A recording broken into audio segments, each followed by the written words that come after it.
Paul does it all here. Hey guys, happy Wednesday. Today we're on our way to give out these estimates that I created yesterday for some customers. Sold 3 maintenance jobs yesterday, 3 monthly maintenance services, meaning you go on a weekly basis to maintain the property.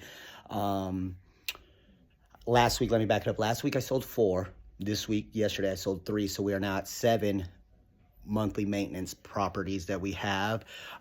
Whenever we acquire a new property, for an example, we'll usually, depending on how the property looks, and to be quite honest, it doesn't really matter because we want to get the property to pro-grow standards.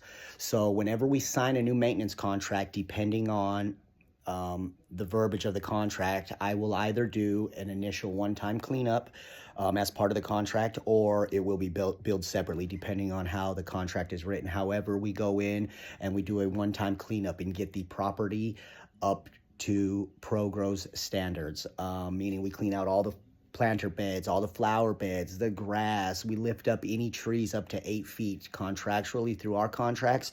The way they're written is we maintain the entire landscape, trees, everything up to 8 feet, meaning if any branch falls out of a tree, impediment on a walkway, anything like that, it is our responsibility and we will handle it.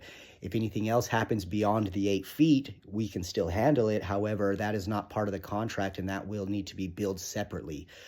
Some contracts do include trees on their property. So again, it dependent upon the contract. Also yesterday sold a really good job, a tree job. Customer has 2 mature plum trees in her front yard. It's in the middle of synthetic turf and 2 big circular planters with decorative rock. There's 2 plum trees.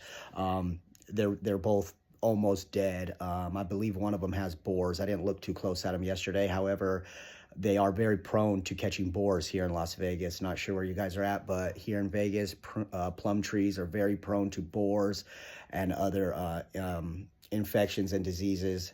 So we will be replacing those with magnolia trees. So we have to dig out all the rock, we have to protect the synthetic turf that's down as well. So we can't bring any heavy equipment up on the grass. I'd love to get a Mini X in there, but we can't because of the location. So that's another thing you have to look at when bidding a job.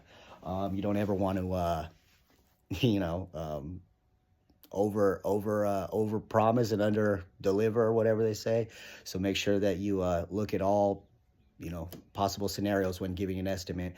But again, guys, it's a good morning out there. So God bless you guys. John Paul does it all. ProGrow Landscape. Keep landscaping.